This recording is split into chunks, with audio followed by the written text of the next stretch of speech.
Hai, Sobat Cerita Momo. Selamat datang kembali di channel kesayangan kita semua. Siapa di sini yang suka banget sama kisah tentang kebangkitan wanita hebat? Kisah yang bikin kita gemes, emosi, tapi akhirnya teriak, rasakan. Kalau iya, kalian wajib banget merapat. Karena hari ini, Cerita Momo punya kisah yang akan bikin jantung kalian deg-degan, air mata kalian menetes, tapi di ujung nanti, kalian akan bersorak gembira. Ini dia kisah tentang Luna. Seorang wanita yang dibuang saat suaminya di puncak karir, tapi mereka semua tak tahu siapa Luna sebenarnya. Sebelum kita mulai menyelami setiap detik drama dan balasan dendam yang manis ini, jangan lupa ya, like video ini sampai merah membara. Subscribe ke Cerita Momo supaya nggak ketinggalan kisah-kisah seru lainnya. Dan yang paling penting, komen di bawah. Tulis nama kalian, dari kota mana, dan ketik, hadir. Yuk, tunjukkan kalau kalian sudah siap untuk drama hari ini. Sudah siap? Oke, pegangan erat-erat.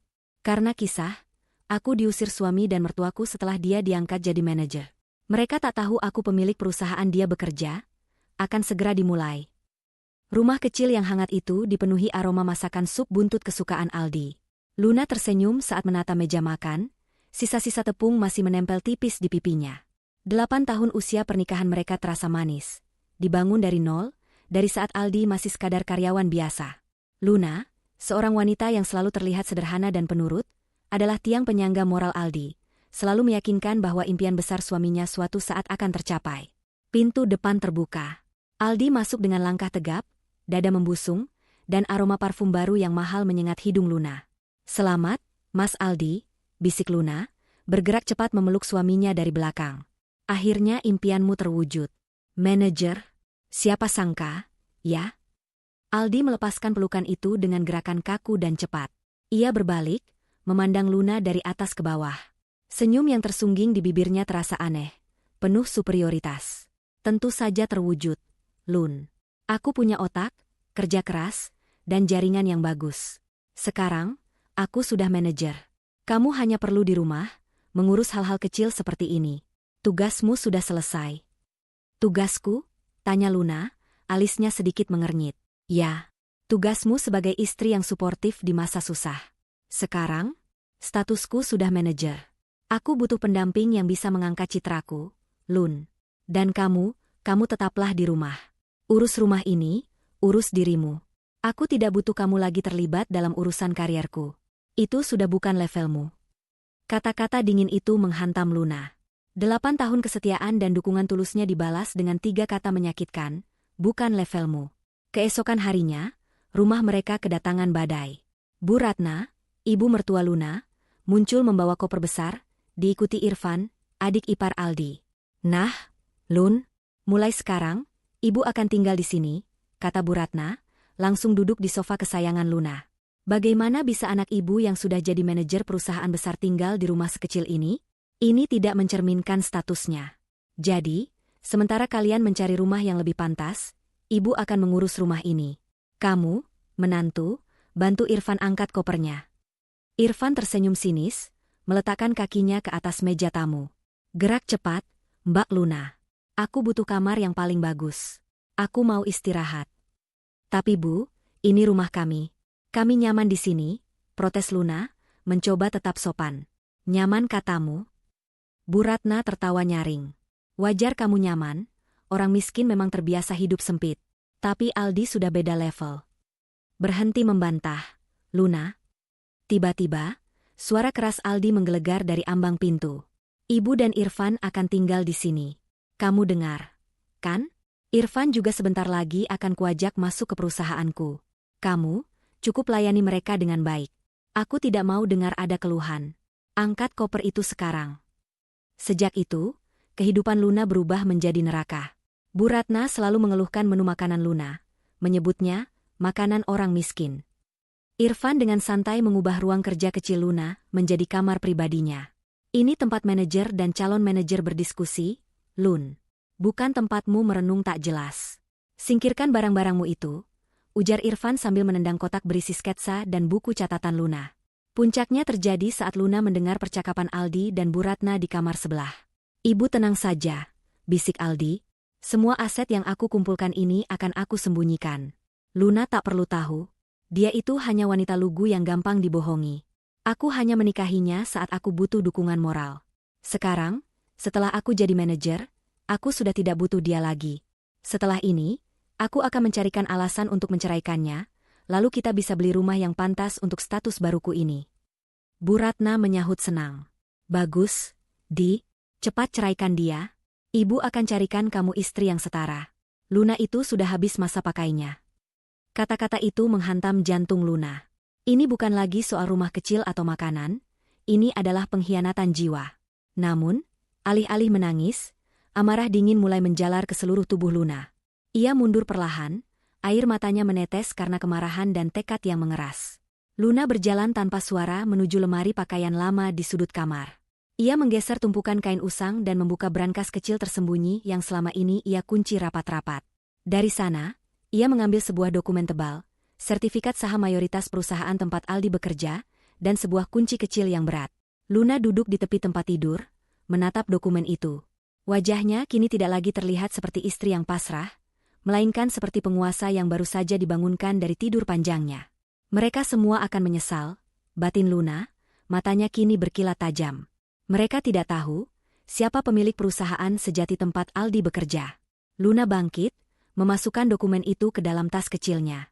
Ia akan meninggalkan rumah ini, bukan sebagai istri yang diusir, melainkan sebagai pemilik perusahaan yang sedang menyusun strategi. Malam itu, kemarahan telah menguap dari diri Luna, digantikan oleh ketenangan seorang jenderal yang siap berperang. Ia duduk di ruang tamu, menyaksikan Aldi bersiap-siap untuk pesta kecil yang ia adakan di rumah, merayakan jabatan barunya. "Kamu yakin tidak mau ikut, Lun?" tanya Aldi, menyemprotkan kolon mahal. Nadanya bukan ajakan, tapi formalitas kosong. "Aku akan menyiapkan hidangan pembuka di dapur," jawab Luna datar. Ia tidak akan merendahkan dirinya lagi dengan tampil di acara yang hanya akan menjadi panggung bagi kesombongan Aldi dan keluarganya. Tak lama, rumah itu dipenuhi suara tawa nyaring Bu Ratna dan gaya bicara sombong Irfan. Rekan-rekan kerja Aldi berdatangan, termasuk beberapa petinggi yang tidak Luna kenal. Aldi, dengan bangganya, memperkenalkan Bu Ratna sebagai sosok penting yang akan selalu mendukung karir cemerlangnya, dan Irfan sebagai calon direktur muda yang akan segera ia rekrut. Setiap kali ada yang bertanya tentang Luna, Aldi hanya menjawab singkat, "Oh, dia? Dia hanya mengurus rumah tangga. Dia sibuk di dapur." Luna mendengarnya dari balik pintu, dan kalimat itu semakin menguatkan tekadnya. Puncak kekejaman terjadi menjelang tengah malam, setelah semua tamu penting pergi. Hanya tersisa Bu Ratna, Irfan, dan Aldi di ruang tamu. Mereka minum-minum sambil tertawa keras membicarakan masa depan cerah tanpa Luna. Luna keluar dari dapur, membawa nampan berisi gelas kotor. Keheningan tiba-tiba menyelimuti mereka. "Kau beruntung, Lun," kata Bu Ratna, wajahnya memerah karena minuman. "Kau punya kesempatan terakhir melihat rumah ini sebelum kau tahu di mana posisimu yang sebenarnya." Luna menatap Aldi. "Ada apa, Mas?" tanyanya pelan. Aldi meletakkan gelasnya dengan keras di meja. Matanya tajam dan tanpa belas kasih. "Kamu lihat, Lun, aku sudah manajer. Aku akan naik terus. Aku butuh rumah yang layak, dan aku butuh istri yang sepadan dengan statusku. Dan itu, bukan kamu." Irfan terkekeh. "Mbak Luna, lihatlah dirimu. Kau hanya seorang istri biasa yang tidak punya koneksi. Sedangkan kami adalah keluarga elit. Jadi, apa maksudmu, Mas?" Luna memaksa suaranya tetap tenang, meski hatinya berdesir sakit. Aldi bangkit, berhadapan langsung dengan Luna. Ia meraih tas koper kecil yang sudah disiapkan Bu Ratna di dekat sofa. Ia melemparkannya ke kaki Luna. "Ini koper kecilmu. Ambillah. Aku sudah tidak butuh kamu lagi, Luna. Silahkan pergi," bentaknya, suaranya dipenuhi arogansi. "Aku ingin besok pagi saat aku bangun, aku tidak melihat wajah menyedihkanmu di rumah ini lagi. Kamu sudah habis masa pakaimu. Kamu hanyalah beban. Aku akan urus surat perceraian kita secepatnya." Bu Ratna tersenyum lebar. "Pergilah, menantu. Carilah tempat yang cocok untuk orang sepertimu. Jangan coba-coba kembali ke sini, atau kau akan berhadapan dengan petugas keamanan." Luna menatap mata Aldi, mencari setitik penyesalan atau keraguan. Tidak ada. Hanya kebencian dan keangkuhan. Ia mengambil koper kecil itu. Ia tidak menangis, ia hanya memasang ekspresi yang sangat tenang, ekspresi yang justru membuat Aldi sedikit tidak nyaman. "Baik, Mas Aldi, ucap Luna, suaranya sangat rendah. Aku akan pergi malam ini juga. Tapi ingat baik-baik kata-kataku. Kamu, Bu Ratna, dan Irfan. Kalian akan sangat menyesal karena telah mengusirku. Aldi tertawa terbahak-bahak. Penyesalan? Aku? Aku akan menyesal karena membiarkanmu tinggal terlalu lama. Sekarang, enyahlah. Luna berbalik, berjalan keluar dari rumah yang 8 tahun ia rawat. Ia berjalan di tengah malam yang dingin, koper kecil di tangan, tapi di dalam hatinya, sebuah rencana besar sudah terbentuk sempurna. Ia tidak diusir, ia membebaskan dirinya untuk melakukan serangan balik. Ia mengeluarkan ponsel, menghubungi satu-satunya orang yang ia percayai dengan rahasia terbesarnya. Pak Dedi, bisik Luna di telepon, tolong siapkan semuanya. Sekarang waktunya saya kembali. Saya baru saja diusir dari rumah oleh suami saya sendiri. Saya ingin semua aset diaktifkan, sekarang juga. Dinginnya malam tidak sebanding dengan dinginnya hati Luna. Ia berjalan menyusuri jalanan yang sepi, koper kecilnya terasa ringan di tangan, karena yang ia bawa bukanlah pakaian, melainkan tekad. Kepalanya tidak menunduk. Matanya lurus ke depan, seolah melihat sebuah peta strategi yang terbentang di kegelapan. Ia telah menanggalkan identitasnya sebagai istri bodoh yang dibuang, dan mengenakan kembali jubah lamanya, pewaris utama. Tak butuh waktu lama. Setelah memanggil taksi, Luna meminta diantar ke sebuah distrik bisnis eksklusif, jauh dari perumahan sederhana yang baru saja ia tinggalkan. Ia tidak menuju hotel, melainkan sebuah gedung perkantoran mewah yang menjulang, dengan keamanan ketat 24 jam. Tujuannya adalah Dedith Associates Law Firm, firma hukum paling terkemuka di kota. Di lantai teratas, di balik pintu kayu mahoni berukir, Pak Dedi menyambutnya dengan wajah yang cemas, namun segera berubah menjadi penuh hormat. Pak Dedi adalah seorang pria parubaya dengan rambut memutih, berkacamata berbingkai emas, dan aura profesionalisme yang mutlak. Ia bukan sekadar pengacara. Ia adalah tangan kanan mendiang ayah Luna dan pemegang kunci rahasia kerajaan bisnis keluarga Wijaya. Nona Luna. Pak Dedi berdiri menyambut, intonasinya berbeda. Tidak lagi kasual seperti saat mereka bicara di telepon, melainkan formal dan penuh pengakuan. Saya turut berduka atas perlakuan Tuan Aldi. Duduklah. Sudah 8 tahun Anda menyembunyikan diri. Saya khawatir insiden ini akan terjadi cepat atau lambat. Luna duduk di kursi kulit mewah, menyingkirkan koper kecilnya. Saya tahu, Pak Dedi. Saya terlalu lama memberi kesempatan pada Aldi. Saya ingin melihat apakah dia bisa mencintai saya tanpa embel-embel kekayaan. Ternyata, dia hanya mencintai status yang ia pikir ia ciptakan sendiri. Sungguh ironis, gumam Pak Dedi sambil membuka save deposit box di balik lukisan dinding. Selama ini dia sibuk mendaki tangga perusahaan, padahal Anda adalah pemilik tunggal 70% saham mayoritas perusahaan itu. Sementara 30% sisanya adalah milik berbagai investor kecil, yang secara efektif membuat Wijaya Group mutlak berada di bawah kendali Anda. Luna mengangguk. Aldi dan keluarganya mengira kekayaan itu datang dari kenaikan jabatannya menjadi manajer. Mereka tidak tahu bahwa rumah yang mereka usir saya dari dalamnya adalah rumah kontrakan yang cicilannya saya bayar dengan hasil investasi saya yang lain. Mereka mengira saya hanya wanita rumahan yang bergantung. Lalu, apa rencana Anda, Nona? Tanya Pak Dedi, menyerahkan beberapa map tebal yang tersusun rapi. Map-map itu berisi laporan keuangan, akta kepemilikan aset, dan surat kuasa. Luna menerima map itu, mata tenangnya kini penuh perhitungan. Saya tidak ingin langsung memecatnya. Itu terlalu cepat dan kurang memuaskan.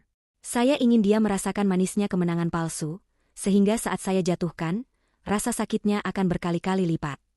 Pak Dedi tersenyum tipis, mengerti betul sifat pewaris tunggal ini. Lalu, strategi apa yang harus kita jalankan? Pertama, aktifkan aset utama dan identitas saya. Malam ini juga, saya ingin Wijaya Group tahu bahwa pemiliknya sudah kembali. Tapi jangan umumkan ke publik atau ke jajaran direksi. Hanya pada petinggi inti yang bisa kita percayai.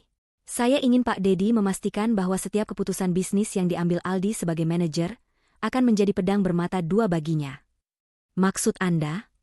Buat sebuah struktur laporan keuangan ganda, jelas Luna, otaknya bekerja cepat. Laporan yang dilihat Aldi adalah laporan yang membuatnya percaya diri berlebihan, bahwa perusahaan sedang di puncak kejayaan. Sementara, laporan yang sebenarnya, yang hanya kita ketahui, akan menunjukkan kerentanan finansial yang disebabkan oleh kenaikan biaya operasional dan beberapa investasi, berisiko, yang baru-baru ini ia dorong. Pak Dedi mencatat dengan cepat. Ide brilian. Kita biarkan dia mabuk kekuasaan, menggunakan aset perusahaan seolah itu miliknya, sehingga saat kita mencabutnya, dia akan dikenakan pasal berlapis, penyalahgunaan wewenang dan penggelapan dana. Terlebih, saya akan memasukkan satu klausul ke dalam kontrak kerjanya yang baru sebagai manajer, yang memungkinkan dia dipecat tanpa pesangon jika terbukti melakukan pelanggaran etika dan merugikan nama baik perusahaan. Dia pasti akan menandatanganinya dengan mata tertutup, karena saking bangganya.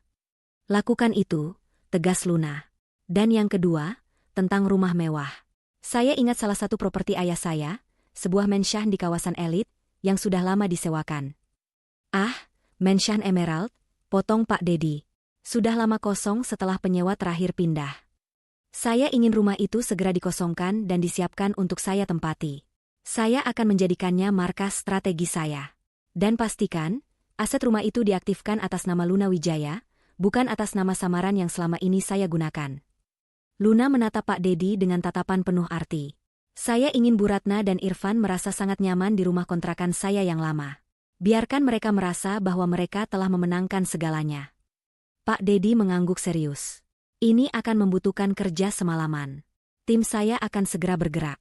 Kita akan membekukan secara diam-diam semua kartu kredit dan rekening bank milik Tuan Aldi yang berasal dari tunjangan manajer, dan menggantinya dengan akun baru yang hanya dapat diakses oleh Anda. Bagus. Berarti Aldi akan terus merasa kaya, padahal uang yang ia pakai sebagian besar adalah ilusi yang kita ciptakan. Luna berdiri, mengambil dokumen akta sahamnya. Satu hal lagi, Nona Luna, ujar Pak Dedi, sebelum Luna melangkah. Jika Tuan Aldi mencoba mencari Anda, apa yang harus kami katakan? Luna tersenyum tipis. Senyum itu tidak lagi manis, melainkan tajam seperti pecahan kaca. Katakan padanya, bahwa saya telah hilang dari dunia ini. Saya tidak meninggalkan jejak. Saya sudah mati dalam hidupnya. Biarkan mereka menikmati kehampaan itu, sebelum saya muncul kembali di tempat yang paling tidak mereka duga. Luna pamit. Ia tidak pergi ke hotel, melainkan langsung menuju mansion Emerald yang kini telah dibuka oleh tim keamanan Pak Dedi. Malam itu, di dalam kemewahan yang selama ini ia hindari, Luna tidak tidur. Ia menghabiskan sisa malamnya di ruang kerja, meninjau ulang semua laporan perusahaan, mempelajari kelemahan Aldi di kantor, dan mengkaji titik keangkuhan Bu Ratna dan Irfan. Dia tidak lagi merencanakan balas dendam karena sakit hati, tapi karena keadilan. Aldi telah melanggar batas, dan sebagai pemilik sejati, Luna akan menuntut pertanggungjawaban atas pengkhianatan dan penyalahgunaan asetnya. Di saat yang sama, di rumah kecil itu, Aldi tertidur pulas dengan senyum puas, menikmati keheningan dan kebebasan yang ia dapatkan setelah mengusir istrinya. Ia sama sekali tidak menyadari bahwa ia baru saja menyerahkan tahta kekayaan dan kekuasaannya sendiri kepada musuh terbesarnya, wanita yang ia anggap habis masa pakainya. Fajar menyingsing. Luna telah selesai. Ia sudah kembali menjadi Nona Wijaya. Fajar menyingsing di atas kota, menyinari kaca-kaca mansion Emerald yang kini menjadi markas komando Luna. Ia berdiri di balkon lantai 2, menyeruput kopi tanpa gula sambil memegang tablet yang menampilkan grafik dan data Wijaya Group. Semalam suntuk, Luna telah bekerja dengan Pak Dedi dan tim intinya, memastikan identitasnya sebagai pemilik saham mayoritas sudah diaktifasi dalam sistem, tetapi tersembunyi dari pandangan publik dan, yang terpenting, dari pandangan Aldi. Di rumah kecil yang Luna tinggalkan, pagi itu dipenuhi tawa kemenangan. Bu Ratna sedang sarapan dengan lahap, sementara Irfan sibuk mengambil alih kamar Luna yang lama. Manajer Aldi memang hebat, puji Bu Ratna sambil menyuap nasi. Baru jadi manajer, rumah sudah terasa lapang. Istri sialan itu pergi, rezeki langsung datang. Irfan, nanti kamu harus cepat-cepat masuk ke perusahaan Aldi. Kita harus menguasai semua yang ada di sana. Tenang saja, Bu, jawab Irfan, menyeringai. Aku sudah bilang ke Aldi, aku butuh posisi strategis. Sebentar lagi, semua aset perusahaan itu akan kita kendalikan. Aldi sendiri sedang di kantor. Sejak Luna pergi, ia merasa power yang ia miliki berlipat ganda. Kehadiran Bu Ratna dan Irfan justru membuatnya semakin percaya diri bahwa ia adalah sosok penting yang dihormati. Namun, di kantor, ia mulai merasakan ada yang aneh. Beberapa berkas laporan keuangan datang dengan format yang berbeda, dan ia sering diminta menandatangani beberapa dokumen yang terkesan mendesak dan sangat teknis dari bagian legal, yang semuanya disiapkan oleh tim Pak Dedi. Ini apa, Pak Dedi? Kenapa laporannya jadi rumit begini? Tanya Aldi suatu pagi, membalik-balik dokumen klausul kontrak baru untuk jabatannya. Pak Dedi, dengan wajah tenang seorang profesional, menjawab, Itu hanya pembaruan sistem, Tuan Aldi. Sejak Anda menjadi manajer, tanggung jawab Anda semakin besar. Kami hanya memastikan semua klausul hukum sudah diperbarui, termasuk klausul ketenagakerjaan, hak cipta, dan aset perusahaan. Ini hanya formalitas, demi menjaga nama baik Anda dan perusahaan. Aldi, yang hanya peduli pada status dan besaran gaji, sama sekali tidak membaca detail kecil di klausul paling bawah yang sebenarnya berisi jebakan hukum, bahwa setiap penyalahgunaan aset, atau setiap keputusan yang merugikan perusahaan, akan berujung pada pemecatan tanpa pesangon dan tuntutan hukum. Aldi dengan sombongnya mengambil pulpen emasnya. Baiklah, aku percaya pada profesionalitasmu, Pak Dedi. Tolong urus semua yang teknis. Aku sibuk mengatur strategi bisnis, kata Aldi, membubuhkan tanda tangan tanpa membaca. Di Mansion Emerald, Luna menerima laporan detail dari Pak Dedi. Kerja bagus, Pak Dedi. Perangkap hukum sudah dipasang. Sekarang, saatnya ke tahap 2, mabuk kekuasaan. Luna memerintahkan timnya untuk menyajikan laporan keuangan triwulan kepada Aldi dengan angka-angka yang dilebih-lebihkan. Laporan itu menunjukkan proyeksi keuntungan yang fantastis, jauh di atas realitas sebenarnya. Tujuannya adalah membuat Aldi terlalu percaya diri dan mengambil risiko gila. Aldi tidak akan pernah mengecek validitas angka-angka itu. Keangkuhannya akan membutakannya, ujar Luna. Dan benar saja. Begitu Aldi melihat laporan proyeksi keuntungan itu, ia merasa dirinya jenius. Ia mengadakan pertemuan darurat dengan Bu Ratna dan Irfan di rumah kontrakan Luna yang lama, yang kini telah mereka klaim sebagai milik mereka. Lihat, Bu. Irfan, seru Aldi, membanting laporan itu di meja. Angka kita fantastis. Perusahaan ini akan segera dikuasai. Aku bilang apa? Tanpa Luna, rezekiku mengalir deras. Aku manajer hebat. Bu Ratna membelalakan mata melihat angka-angka triliunan itu. Benar, Di. Ini semua berkat ibu yang mengusir istri pembawa sial itu. Sekarang, apa yang akan kamu lakukan? Aku akan bergerak cepat, jawab Aldi, matanya dipenuhi keserakahan. Aku akan membeli aset baru yang mewah, sebuah penthouse untuk Bu Ratna, mobil sport untuk Irfan, dan aku akan mengeluarkan uang muka untuk mansion di kawasan elit, yang akan aku bayar dengan dana perusahaan. Ini adalah investasi aset jangka panjang, bukan penggelapan, asalkan kita pintar memutarnya di laporan. Irfan menyeringai. Aku setuju. Aku juga sudah mengajukan proposal ke bagian HRD untuk posisi Executive Assistant to Manager. Aku harus punya jabatan resmi untuk memuluskan semua rencana kita.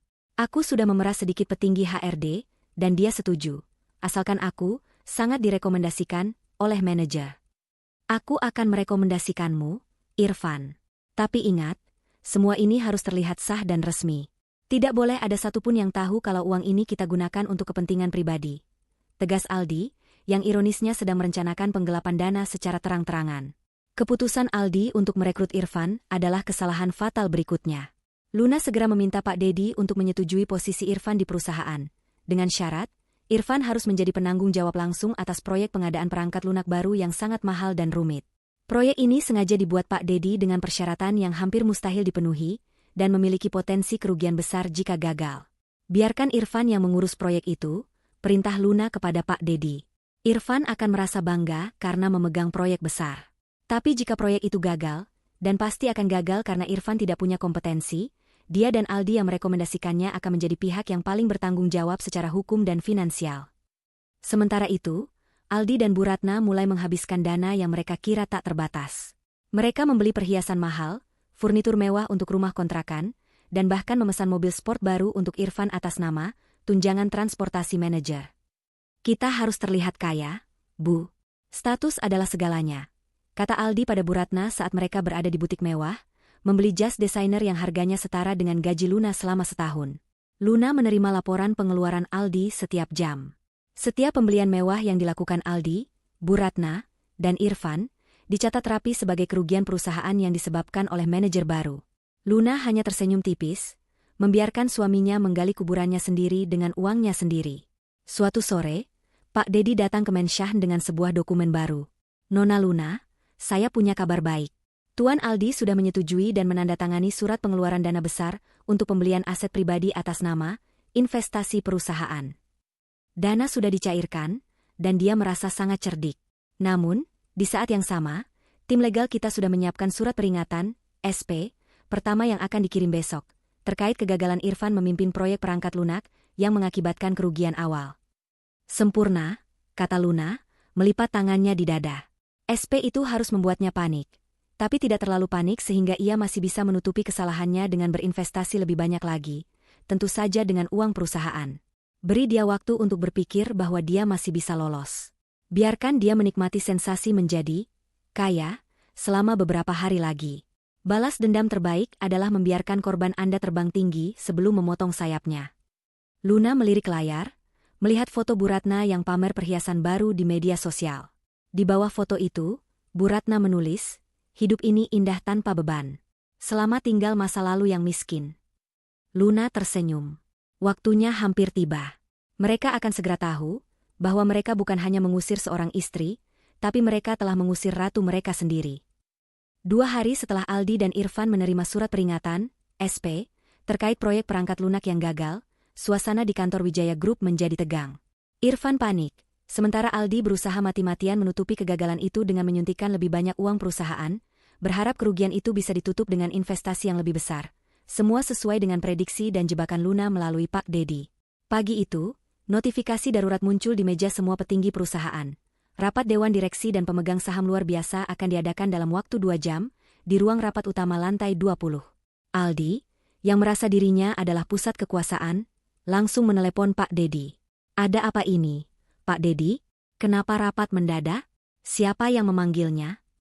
"Dewan Direksi inti yang memanggil, Tuan Aldi," jawab Pak Dedi dengan suara tenang di telepon. "Ada isu krusial mengenai keberlanjutan perusahaan, terutama setelah beberapa investasi baru dan proyek manajer yang dianggap berisiko tinggi. Anda wajib hadir, Tuan.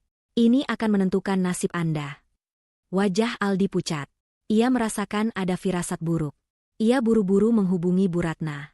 "Bu, datang sekarang ke kantor. Ada rapat aneh. Irfan, siapkan semua datamu. Kita harus meyakinkan mereka bahwa proyek itu menguntungkan." "Ini pasti ulah Dewan Direksi yang iri padaku," perintah Aldi.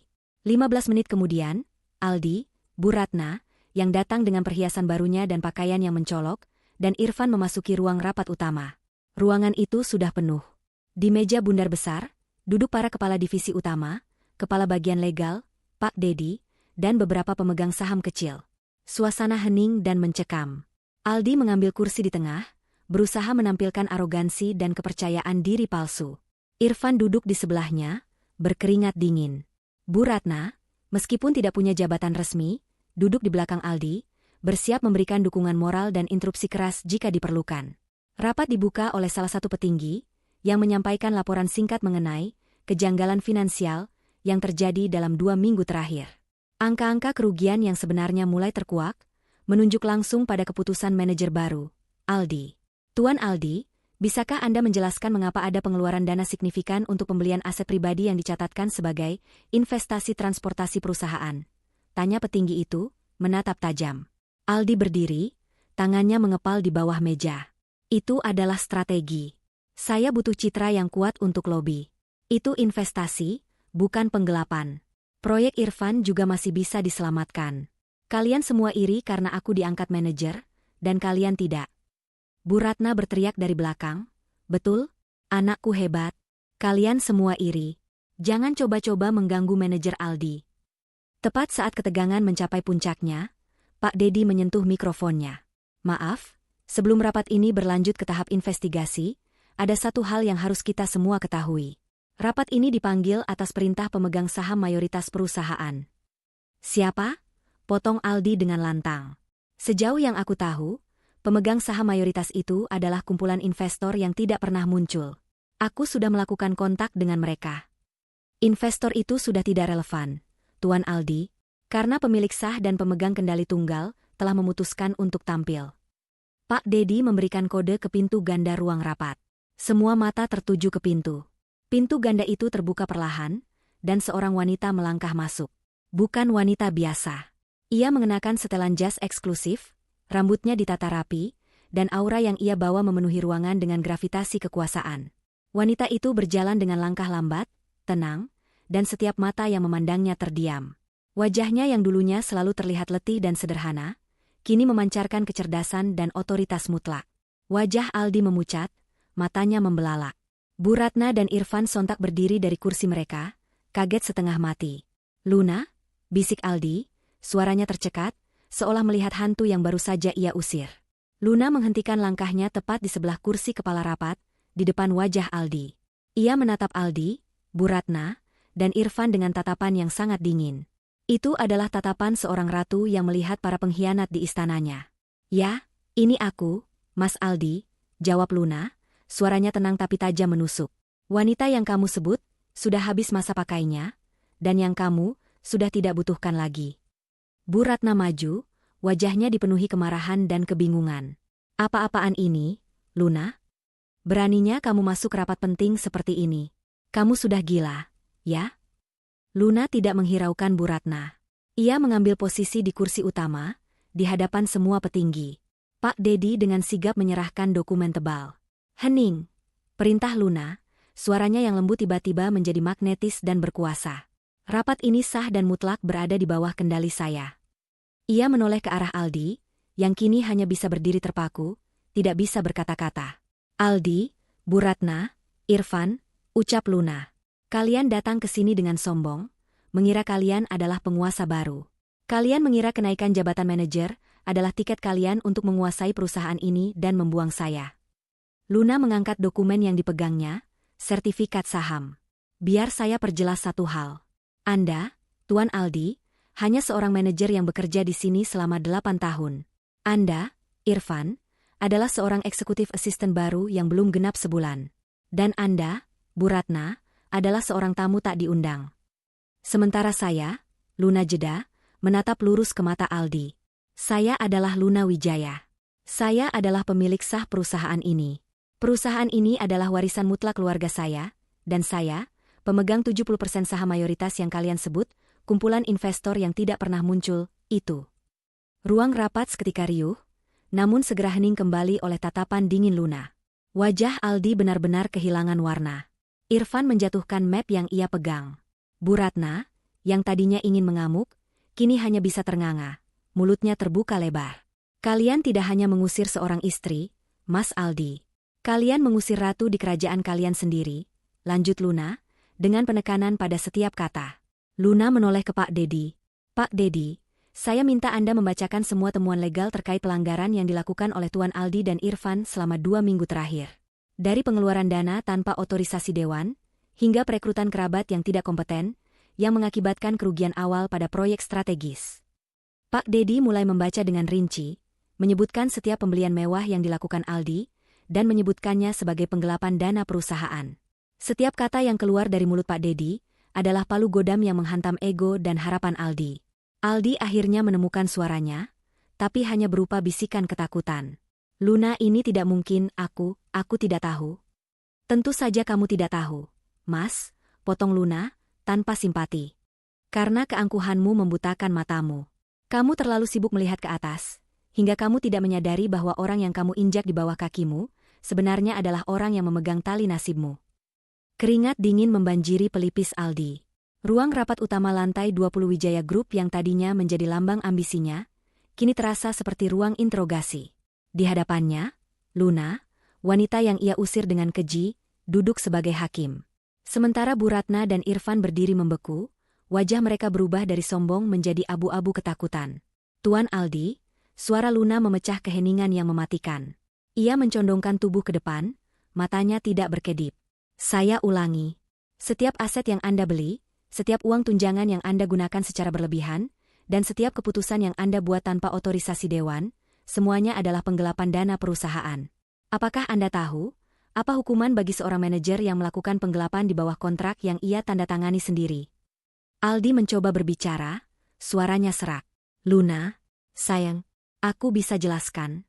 Aku tidak tahu kalau kamu.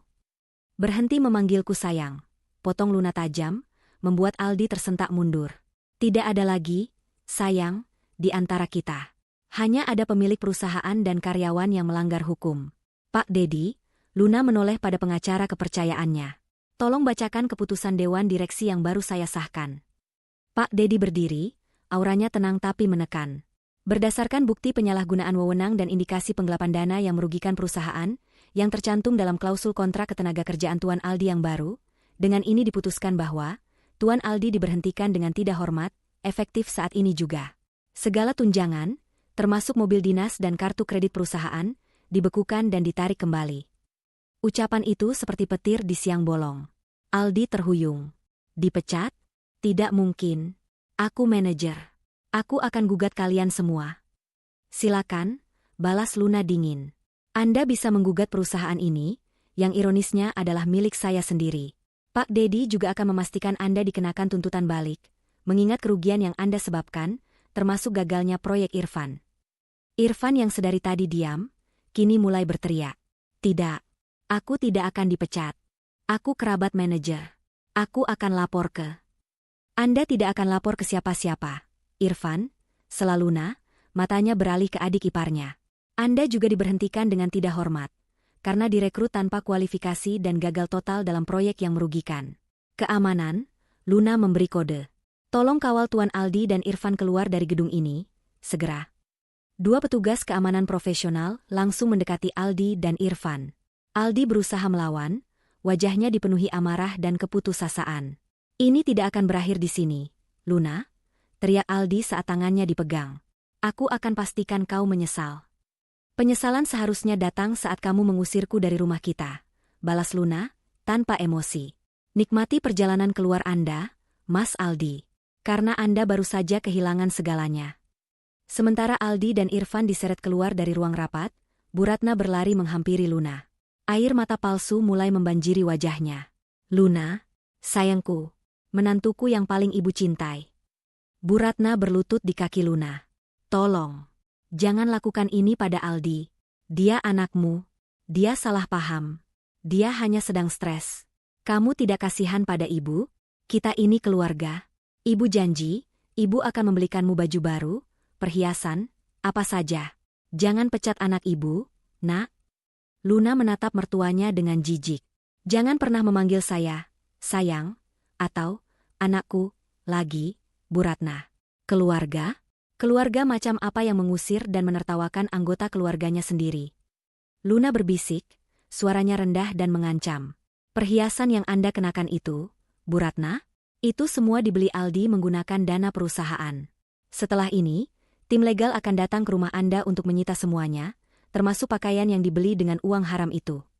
Bu Ratna bangkit, wajahnya kembali marah. Dasar wanita pendendam, kamu tidak akan bahagia.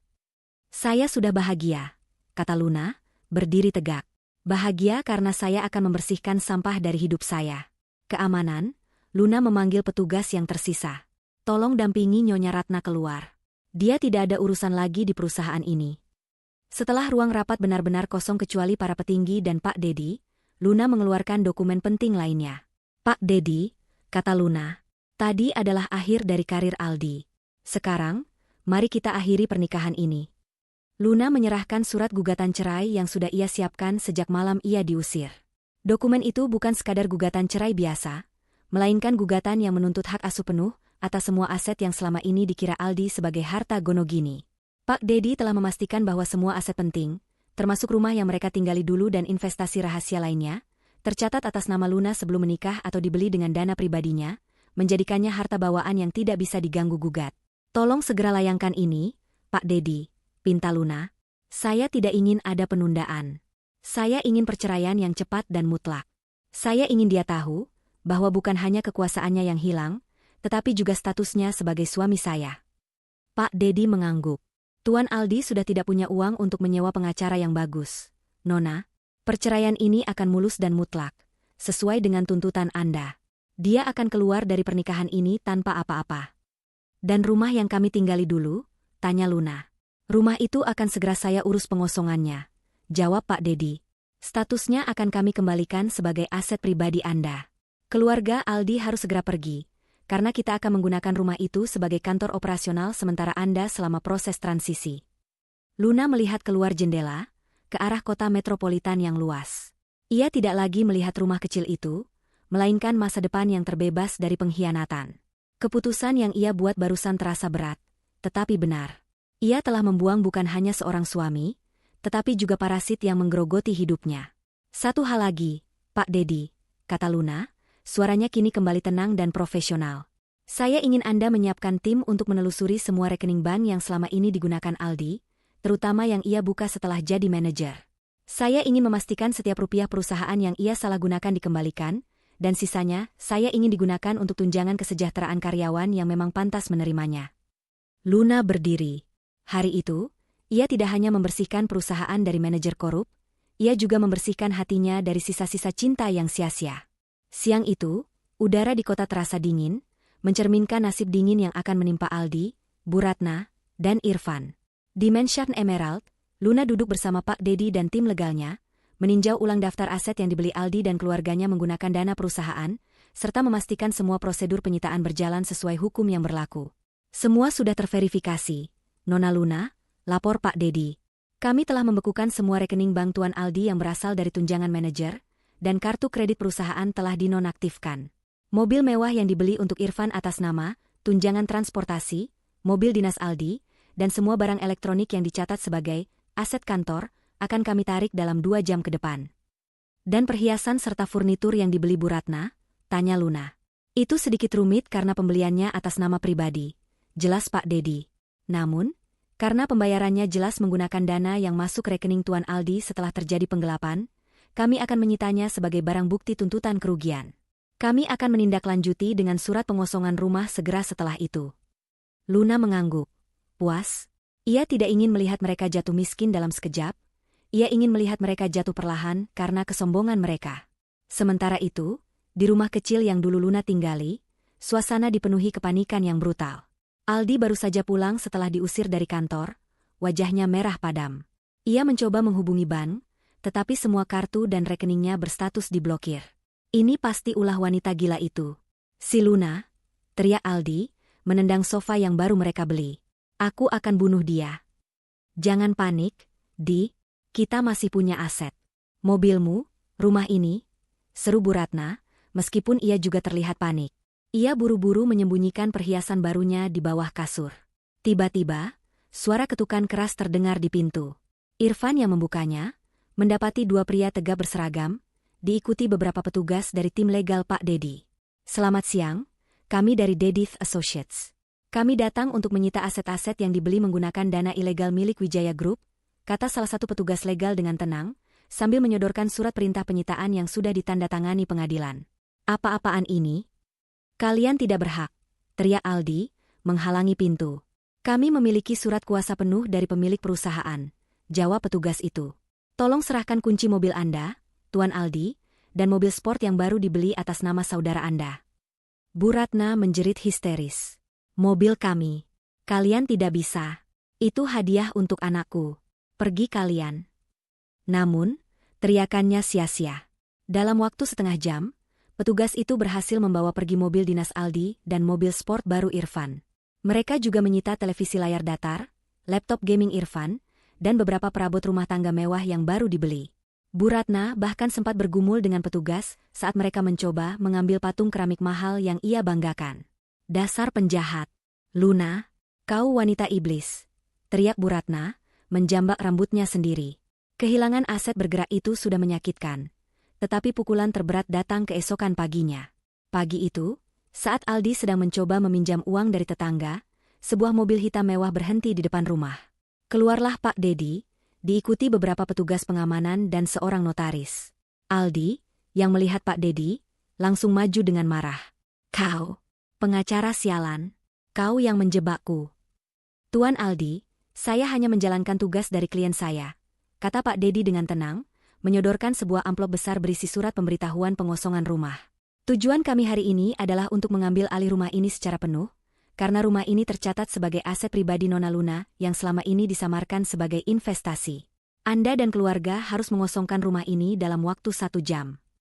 Aldi membaca dokumen itu, matanya membelalak tak percaya. Aset Luna? Mustahil. Rumah ini, aku yang mencarinya. Aku yang membayarnya. Tuan Aldi, mohon jangan membuat keributan, sela notaris itu. Kami memiliki bukti transfer dan akta kepemilikan. Dana pembelian rumah ini, sejak awal, berasal dari rekening dana investasi pribadi Nona Luna. Anda dan Nyonya Ratna hanya membayar biaya sewa selama ini, yang kini telah berakhir. Aldi, Bu Ratna, dan Irfan benar-benar hancur. Bukan hanya dipecat, bukan hanya disita asetnya, kini mereka tahu bahwa rumah yang mereka jadikan markas kemenangan mereka adalah milik wanita yang mereka usir. Ibu tidak mau. Ibu tidak akan pergi, teriak Bu Ratna, memeluk tiang rumah dengan erat.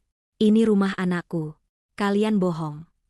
Jika Anda menolak, kami terpaksa memanggil polisi untuk tindak pengusiran paksa, ancam Pak Dedi. Dengan wajah penuh kekalahan, Bu Ratna dan Irfan akhirnya mulai mengumpulkan barang-barang mereka, yang kini hanyalah koper usang dan pakaian kotor. Mereka tidak punya tempat tujuan. Saat mereka keluar dari pintu, mereka disambut oleh tatapan bingung dan bisik-bisik tetangga yang sedari tadi menonton drama itu. Aldi, yang tadinya dipuja sebagai manajer, kini berdiri dengan wajah hina di depan umum. Saat mereka berdiri di pinggir jalan, bingung harus kemana, sebuah mobil hitam lega meluncur dan berhenti tepat di depan mereka. Jendela mobil terbuka perlahan. Di kursi belakang, duduklah Luna. Ia tidak mengenakan jas, tetapi gaun sederhana yang elegan, namun aura di sekitarnya sangat berbeda. Ia menatap Aldi, Bu Ratna, dan Irfan. "Hai, Mas Aldi," sapa Luna, suaranya pelan dan menusuk. Bagaimana rasanya diusir dari rumah sendiri?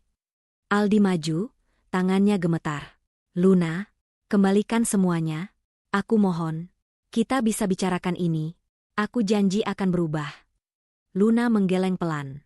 "Tidak ada lagi yang bisa dibicarakan, Mas. Aku sudah menemukan kebahagiaanku. Dan bagian dari kebahagiaanku adalah memastikan orang-orang jahat mendapatkan apa yang pantas mereka dapatkan." Luna menoleh ke Bu Ratna dan Irfan yang berdiri dengan wajah memelas. "Kalian mengira hidupku akan hancur setelah aku pergi. Tapi lihatlah, yang hancur adalah hidup kalian. Mobil sudah disita. Rumah sudah kutarik kembali. Kalian sekarang benar-benar tidak punya apa-apa. Dan rumah mewah yang kalian rencanakan untuk beli dengan uang curian dari perusahaanku." Luna tersenyum dingin. "Aku sudah menempatinya. Mansion Emerald itu, sekarang adalah markas baruku. Aku rasa, kalian tidak akan pernah lagi bisa mendekati kemewahan itu." Luna memberi kode kepada supirnya. Mobil itu melaju perlahan, meninggalkan Aldi, Bu Ratna, dan Irfan berdiri di pinggir jalan, dengan hanya sisa-sisa barang di tangan, menyaksikan kemewahan dan kekuasaan yang baru saja mereka kehilangan. Mereka benar-benar terlunta-lunta, dengan penyesalan yang baru saja dimulai. Setelah diusir dari rumah kontrakan Luna yang selama ini mereka kira milik Aldi, keluarga itu benar-benar menjadi tunawisma. Mereka terpaksa menumpang di rumah kerabat jauh Bu Ratna di pinggiran kota. Namun, sambutan yang mereka terima jauh dari kata hangat. Semua kerabat sudah mendengar kabar burung dari media sosial, dan bisik-bisik tetangga tentang kejatuhan manajer sombong dan ibunya yang tamak. "Kenapa kalian tidak bilang dari awal kalau rumah mewah yang kalian pamerkan itu punya mantan istrimu?" ketus adik Bu Ratna, sambil menatap jijik tas branded palsu yang dibawa Bu Ratna. "Dasar memalukan. Kalian hanya bisa membuat onar." Aldi, Bu Ratna, dan Irfan hidup dalam rasa malu dan penolakan. Aldi mencoba mencari pekerjaan, tetapi namanya sudah masuk daftar hitam Wijaya Group, perusahaan terbesar di sektor itu, dan rumor tentang penggelapan dan pemecatan tidak hormat sudah menyebar luas di kalangan profesional. Pintu-pintu pekerjaan yang tadinya terbuka lebar, kini tertutup rapat. "Ini semua gara-gara Luna. Wanita iblis itu menjebakku," raung Aldi suatu malam, meninju dinding. "Kita harus mendapatkan pengacara, Di," histeris Bu Ratna. "Kita lawan dia. Kita gugat harta Gonogini. Luna tidak berhak mengambil semuanya." Namun, saat Aldi mencoba menghubungi firma hukum, ia dihadapkan pada kenyataan pahit. Luna telah melayangkan gugatan cerai dan tuntutan kerugian perusahaan, yang ditangani langsung oleh Pak Dedi dan tim hukum terbaik. Tidak ada pengacara kelas atas yang berani melawan Pak Dedi, apalagi ketika Luna, sebagai Nona Wijaya, adalah klien yang memiliki sumber daya tak terbatas. Pengacara kelas bawah yang ia hubungi hanya bisa menggeleng. "Maaf, Pak Aldi. Kasus Anda terlalu lemah. Nyonya Luna punya bukti kuat bahwa semua aset utama adalah harta bawaan beliau. Dan mengenai tuntutan penggelapan perusahaan, Anda benar-benar berada di posisi yang sangat sulit." Proses perceraian pun dimulai. Aldi diwajibkan hadir di pengadilan dalam keadaan yang sangat memalukan. Ia datang dengan pakaian seadanya, wajahnya terlihat kusam dan lelah. Di sisi lain, Luna hadir dengan aura yang berbeda. Ia tidak datang sebagai istri yang menuntut balasan, melainkan sebagai seorang CEO yang menuntut keadilan. Ia ditemani Pak Dedi dan tim legal, yang membawa tumpukan dokumen tebal berisi bukti-bukti valid. Ruang sidang menjadi saksi betapa telitinya Luna menyembunyikan asetnya selama ini. Dokumen demi dokumen dibacakan, membuktikan bahwa rumah yang ditinggali, rekening investasi, hingga cicilan mobil lama, semuanya berasal dari dana trust fund milik Luna yang terpisah. Aldi tidak memiliki klaim sedikitpun atas harta yang ia sangka adalah hasil jerih payahnya selama menikah. Majelis Hakim yang terhormat, ujar Pak Dedi dengan suara tegas, kami menuntut perceraian mutlak dan pembebanan biaya kerugian yang dialami Wijaya Group atas tindakan mantan manajer Aldi. Klien kami, Nyonya Luna, hanya meminta agar status pernikahannya segera diselesaikan dan kehidupannya dibersihkan dari intervensi pihak-pihak yang telah menyalahgunakan kepercayaan beliau. Aldi mencoba membela diri. Yang mulia, saya mohon. Saya masih mencintai Luna.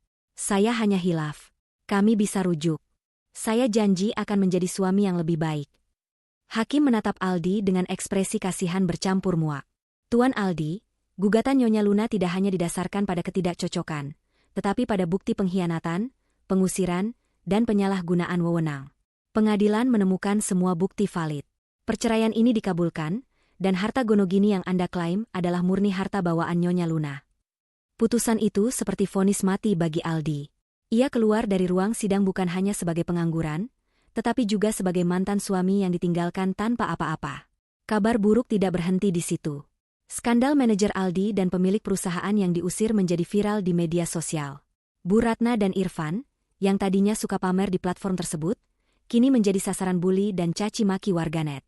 Foto-foto mereka saat pamer perhiasan dan mobil mewah yang kini disita, bertebaran di mana-mana sebagai contoh orang kaya baru yang berakhir mengenaskan. Tekanan sosial dan finansial membuat Bu Ratna jatuh sakit. Ia harus dirawat di rumah sakit umum dengan fasilitas seadanya, karena mereka tidak mampu lagi membayar asuransi kesehatan yang bagus. Aldi dan Irfan terpaksa bergantian menjaga Bu Ratna, sambil menghadapi tatapan menghina dari kerabat yang kini benar-benar menjauh. Ibu tidak kuat, lirih Bu Ratna. Tangannya menggenggam tangan Aldi yang kasar karena pekerjaan serabutan yang ia coba lakukan. Tolong, temui Luna lagi. Minta ampun. Ibu tidak sanggup hidup seperti ini. Kita sudah salah. Kita terlalu sombong. Kata-kata Bu Ratna meresap dalam hati Aldi, namun bukan penyesalan tulus yang muncul, melainkan penyesalan karena kehilangan kemewahan. Ia merindukan rumah bagus, mobil, dan kekuasaan yang dulu ia nikmati. Ia memutuskan untuk melakukan upaya terakhir. Aldi mencari tahu kantor baru Luna, Mansion Emerald. Ia datang ke gerbang megah itu, berpenampilan lusuh dan penuh keputusasaan. Satpam di gerbang menahannya. Ada keperluan apa, Tuan? Saya ingin bertemu Luna. Saya mantan suaminya, teriak Aldi. Dari dalam pos keamanan, Pak Dedi keluar. Ia menatap Aldi dengan tatapan datar. Nyonya Luna tidak ingin bertemu dengan Anda, Tuan Aldi. Segala urusan Anda sudah selesai di pengadilan. Tolong, Pak Dedi. Saya mohon. Sampaikan pada Luna, saya minta maaf. Saya ingin bekerja di perusahaannya lagi, sebagai apa saja. Saya akan melakukan apapun. Pinta Aldi, suaranya putus asa. Anda datang bukan untuk minta maaf, Tuan Aldi, balas Pak Dedi tenang. Anda datang karena Anda lapar. Nyonya Luna sudah tahu motif Anda. Beliau sudah memulai kehidupan yang baru, dan Anda tidak termasuk di dalamnya. Pak Dedi memberi kode kepada Satpam. Pagar gerbang tertutup perlahan, seolah menutup babak hidup Aldi secara permanen. Aldi berdiri di luar pagar, menatap mansion mewah yang seolah mengejek penderitaannya. Luna sedang berada di dalam mansion itu, melihat semua kejadian di gerbang melalui monitor CCTV. Ia melihat raut wajah mantan suaminya, dan ia tidak merasakan kemenangan, melainkan hanya rasa lega yang mendalam. Kebenciannya telah hilang, digantikan oleh pemahaman bahwa ia telah mengambil keputusan yang benar. Ia tidak lagi melihat Aldi sebagai suami, tetapi sebagai pelajaran mahal dalam hidupnya. Ia telah membersihkan panggungnya sendiri untuk memulai kehidupan baru. Setahun telah berlalu sejak Luna secara resmi menjabat sebagai CEO Wijaya Group. Mansion Emerald tidak lagi hanya menjadi markas strategi, tetapi telah bertransformasi menjadi rumah yang penuh ketenangan dan pusat kekuasaan yang elegan. Luna, dengan kecerdasan dan visi bisnisnya yang selama ini tersembunyi, membawa perusahaan itu ke level yang belum pernah dicapai oleh ayahnya maupun para direksi sebelumnya. Di bawah kepemimpinannya, Wijaya Group melakukan diversifikasi besar-besaran, tidak hanya fokus pada bisnis lama, tetapi juga merambah ke sektor teknologi dan energi terbarukan. Luna tidak bekerja untuk membalas dendam. Ia bekerja untuk membuktikan kapasitas dirinya sendiri. Karyawan yang dulu hanya menghormati Aldi karena jabatannya, kini benar-benar memuja Luna karena integritas, keadilan, dan ketenangan yang ia bawa di tengah badai bisnis. Pak Dedi, yang kini diangkat menjadi Chief Legal Officer, tersenyum saat melihat Luna memimpin rapat dewan direksi. Nona Luna, perusahaan kita sudah naik 200% dalam valuasi aset tahun ini. Anda tidak hanya menyelamatkan perusahaan, Anda membuatnya terbang, pujinya suatu sore. Itu karena saya tidak perlu membuang energi untuk mengurus drama di rumah, Pak Dedi, balas Luna, tersenyum kecil. Ia kini tampil di sampul majalah bisnis terkemuka, diakui sebagai salah satu pengusaha wanita paling berpengaruh di Asia. Ia telah sepenuhnya menghapus identitasnya yang lama sebagai istri rumahan yang lugu. Di sisi lain kota, kehidupan Aldi, Bu Ratna, dan Irfan adalah cerminan neraka dunia. Setelah Bu Ratna keluar dari rumah sakit, mereka pindah ke sebuah kontrakan kumuh di gang sempit. Status sosial mereka hilang sepenuhnya. Aldi, yang hanya memiliki keahlian manajemen tingkat menengah, tidak bisa mendapatkan pekerjaan bagus. Setiap pintu yang ia ketuk, selalu menyebut nama Wijaya Group dan skandal penggelapan dana. Ia akhirnya terpaksa bekerja sebagai buruh harian, dengan bayaran yang hanya cukup untuk makan. Irfan, yang tidak memiliki keahlian selain bermalas-malasan, menjadi sangat tertekan. Ia kecanduan bermain game di warung internet karena tidak mampu membeli laptop lagi, menghabiskan sisa uang Bu Ratna untuk kuota dan rokok. Penderitaan Bu Ratna adalah yang paling menyakitkan. Ia tidak bisa menerima kejatuhannya. Ia menjadi sering sakit-sakitan dan mentalnya terganggu. Setiap melihat berita di televisi tentang kesuksesan Luna dan wajahnya yang terpampang sebagai CEO, Bu Ratna akan berteriak histeris, menyalahkan dirinya sendiri karena terlalu sombong. Suatu hari, Aldi melihat wawancara eksklusif Luna di TV butut warung makan. Luna berbicara tentang pentingnya integritas, dukungan tulus, dan bagaimana ia menemukan kekuatan setelah dibuang oleh orang terdekat. Aldi mendengarkan setiap kata, dan untuk pertama kalinya, ia merasakan penyesalan yang tulus, bukan hanya karena kehilangan harta, melainkan karena ia benar-benar telah menghancurkan wanita yang mencintainya. Aldi ingat bagaimana Luna selalu menunggunya pulang dengan senyum. Bagaimana Luna rela tidak membeli baju baru demi membelikan dasi yang bagus untuknya, dan bagaimana Luna bekerja sampingan diam-diam untuk melunasi cicilan rumah. Ia menyadari bahwa kekayaan sejati Luna bukanlah saham, tetapi cinta dan kesetiaan yang telah ia injak-injak. Aku benar-benar brengsek, bisik Aldi, air mata mengalir di wajahnya yang kotor. Penyesalan karena kehilangan uang adalah hal yang wajar. Penyesalan karena menghancurkan hati yang tulus adalah kehancuran jiwa.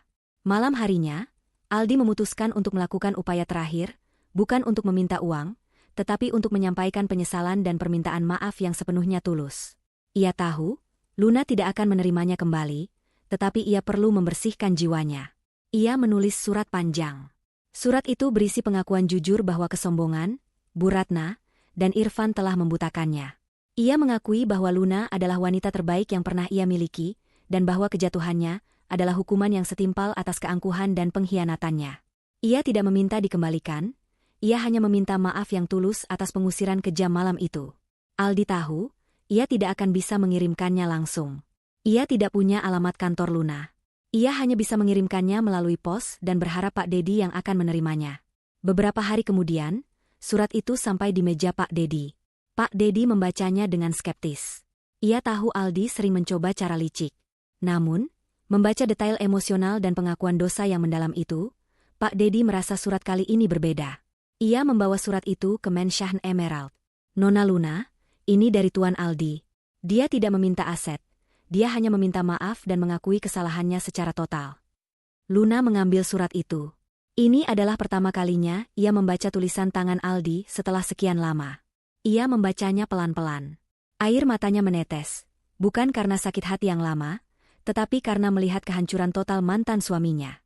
Dia benar-benar hancur, Pak Dedi, kata Luna, melipat surat itu. Dia tidak menyesali uang yang hilang, dia menyesali hati yang dia buang. Tapi penyesalan itu, seberapapun tulusnya, tidak bisa mengubah masa lalu. Apakah Anda akan membalasnya, Nona? Luna menggeleng. Tidak. Memberi balasan adalah bagian dari masa lalu. Masa depan saya adalah membangun. Saya tidak akan membalas. Saya hanya akan memaafkan, karena itu membebaskan saya, bukan dia. Luna tidak membalas surat itu. Ia memilih untuk tetap diam. Kehidupan baru dan kebahagiaannya adalah jawaban terbaik. Di matanya, Aldi sudah mendapatkan hukuman yang setimpal. Sementara Luna sibuk mempersiapkan peluncuran proyek terbarunya yang menjanjikan, Aldi menerima kabar buruk terakhir. Irfan, yang merasa depresi karena selalu dibebani pekerjaan serabutan dan dihina oleh kerabat, memutuskan untuk pergi dari kontrakan. Ia hanya meninggalkan catatan singkat, mengatakan ia tidak sanggup lagi hidup dalam bayang-bayang kegagalan. Keluarga Aldi benar-benar terpecah. Bu Ratna, yang kesehatannya memburuk, harus dirawat di panti jompo yang sederhana, karena Aldi tidak mampu merawatnya sendirian. Aldi berdiri sendirian di kontrakan kumuh itu. Ia menatap dinding yang retak, dan ia menyadari kebenaran mutlak. Ia telah memilih kekuasaan palsu daripada cinta sejati, dan kini ia kehilangan keduanya. Penyesalan itu datang terlambat. Luna sudah terbang tinggi, jauh di luar jangkauannya, dan ia ditinggalkan di puing-puing kesombongannya sendiri. 3 tahun telah berlalu sejak Luna melangkah keluar dari pengkhianatan dan kembali menjadi Nona Wijaya seutuhnya. Wajahnya yang bersinar kini menghiasi halaman majalah Forbes Asia, didampingi judul, "Dari istri rumahan yang dibuang menjadi ratu bisnis global." Ia tidak hanya memimpin Wijaya Group, ia mengubahnya menjadi sebuah konglomerat yang menaungi yayasan amal besar, berfokus pada pemberdayaan perempuan dan bantuan hukum bagi korban kekerasan dalam rumah tangga. Luna berdiri di Mansion Emerald, bukan sebagai CEO yang sibuk, tetapi sebagai seorang wanita yang benar-benar damai. Ia telah memaafkan Aldi, Bu Ratna, dan Irfan, karena ia mengerti bahwa kemarahan adalah tali yang mengikatnya pada masa lalu. Pembebasan sejati datang dari rasa ikhlas. Pak Dedi, kini sahabat karib dan rekan bisnis terdekatnya, mendekati Luna. "Nona Luna, hari ini adalah perayaan ulang tahun Wijaya Group yang ke-30. Anda akan berpidato di hadapan ribuan karyawan dan petinggi negara." 30 tahun, ya, gumam Luna, tersenyum. "Dulu, saya hanya istri yang menyiapkan sup buntut untuk merayakan kenaikan jabatan manajer. Sekarang, kita merayakan kerja keras ribuan orang." Di tengah pesta perayaan, yang disiarkan secara langsung di televisi nasional, Luna melangkah ke panggung. Ribuan pasang mata menatapnya. Ia tidak membahas bisnis, ia membahas perjalanan hidup. Ia berbicara tentang pentingnya nilai diri. "Dulu," ujar Luna di mikrofon, suaranya lembut namun menggema, "saya membiarkan orang lain mendefinisikan siapa saya. Saya dikira lemah, bodoh, dan tidak layak. Saya bahkan diusir dari rumah yang saya cintai. Tapi malam ini, saya berdiri di sini untuk mengatakan bahwa nilai diri Anda tidak ditentukan oleh orang lain. Jangan biarkan label yang mereka berikan membatasi potensi Anda." Pidato itu menyentuh hati banyak orang, termasuk 3 orang di sebuah kontrakan kumuh yang menonton siaran itu di televisi tua yang buram.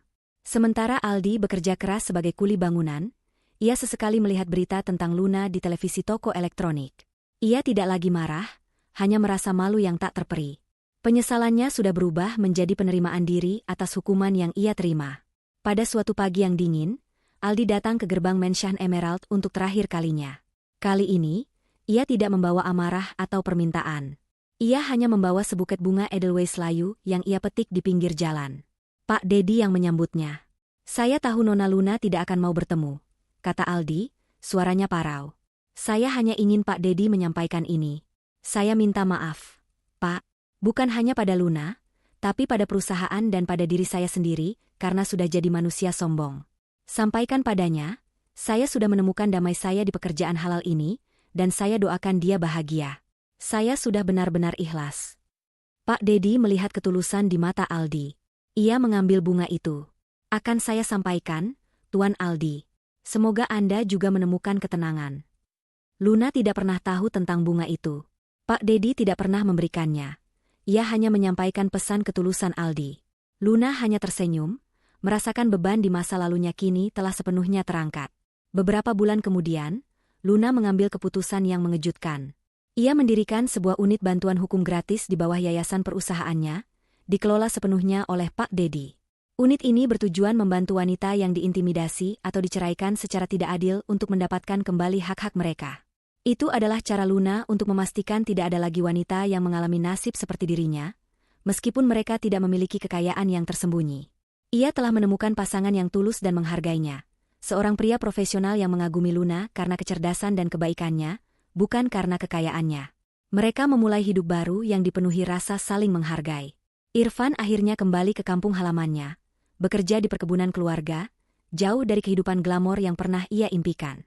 Ia hidup sederhana, mulai belajar menghargai keringatnya sendiri. Sementara Bu Ratna, setelah kesehatan mentalnya stabil, memutuskan untuk meninggalkan panti jompo dan tinggal di desa, mencari ketenangan. Ia mengirimkan kartu pos singkat kepada Aldi, berisi permintaan maaf. Ia berjanji akan menjalani sisa hidupnya dengan rendah hati. Dan Aldi, ia tetap bekerja keras, membangun kembali hidupnya dari nol dengan keringat. Ia tahu, ia tidak akan pernah kaya lagi, tetapi ia menemukan martabat dalam pekerjaan kasarnya. Ia sering melihat berita tentang Luna, dan setiap kali ia melihatnya, ia tersenyum, mengakui kekalahan mutlaknya, dan bersyukur atas pelajaran mahal yang telah menyelamatkan jiwanya. Luna berhasil mendapatkan segalanya: karir, harta, cinta, dan yang paling penting, kedamaian. Kisah pengusiran itu menjadi pemicu, bukan akhir dari dirinya. Jangan pernah meremehkan seseorang, terutama yang terlihat diam dan sederhana.